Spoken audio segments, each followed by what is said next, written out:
আপনারা সবাই জানেন 1 অক্টোবর শুরু হচ্ছে ইতালির ক্লিক ডে। এই দিনে অনলাইনে আবেদন জমা নেওয়া হয়। সিজনাল এবং নন সিজনাল ওয়ার্ক পারমিটের জন্য এই দিনে আবেদন জমা নেওয়া হয়। এখন অনেকে প্রশ্ন করেন আবেদন কোথায় করবেন। আবেদন করবেন ইতালির সরকারি পোর্টাল নুল্লা ওস্তা মিনিস্টেরিও ডেল ইন্টারিও ওয়েবসাইটে। সরাসরি অনলাইনে অ্যাকাউন্ট খুলে আবেদন করতে হবে। কোনো দালাল বা এজেন্সির প্রয়োজন নেই। ভিসা ফি প্রায় 116 ইউরো। কাগজপত্র প্রসেসিং এবং ডকুমেন্টস খরচ বাংলাদেশ থেকে ধরতে পারেন আনুমানিক 25 থেকে 30,000 টাকা। যা যা কাগজপত্রগুলো লাগবে তা হলো বৈধ পাসপোর্ট, কাজের কন্ট্যাক্ট লেটার, পাসপোর্ট সাইজ ছবি, police clearance, medical report, Bangladesh থেকে প্রয়োজনীয় সিভি ও শিক্ষাগত যোগ্যতার সার্টিফিকেট। কাজের ধরন মূলত কৃষি, কনস্ট্রাকশন, হোটেল, রেস্টুরেন্ট ও ট্রান্সপোর্ট সেক্টরে লোক নিয়োগ করা হবে।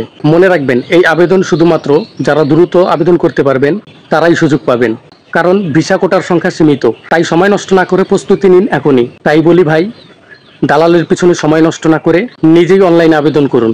কে জানে এই ক্লিকই হয়তো আপনার ইতালি যাওয়ার স্বপ্ন পূরণ হতে পারে। ধন্যবাদ সবাইকে। আসসালামু আলাইকুম।